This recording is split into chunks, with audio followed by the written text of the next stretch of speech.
تحية كبيرة معاكم نويرة. لو انت عريس جديد وعايز تسافر دهب تعالى هقولك تعمل ايه.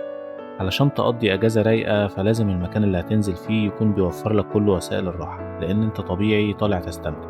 هتلاقي الكلام ده في واحد من اجمل فنادق دهب، فندق كارمن اللي بيوفر لك مكان مخصوص لشهر العسل. رحلتك بتبتدي باستقبال رائع زي ما انت شايف كده، فهتلاقي غرفة مجهزة ليك مخصوص علشان توفر لك كل الراحة اللي انت محتاجها. غرفة كبيرة واسعة جدا، فيها سرير كبير، ركنة للقعدة، حمام داخلي، مكيفة بالكامل، يعني من الآخر هترتاح. بالنسبة للسعر فده بيختلف حسب وقت الحجز، لكن عموما أسعار غرف فندق كارمن كده كده كويسة جدا ومناسبة للكل. وأكبر ميزة هنا إنك قاعد في قلب البلد، خطوتين وهتبقى على كوبري مجرى السيل اللي في الممشى السياحي. وده هيفيدك جدا لأنك هتقدر تستمتع بالبلد وجمالها، وكل حاجة هتبقى حواليك وتقدر تجيب كل حاجتك بسهولة. بس كده يا سيدي، الفيديو بتاعنا خلص، لكن فيديوهاتنا عن دهب لسه مخلصتش، واشوفكم في فيديو جديد، والسلام.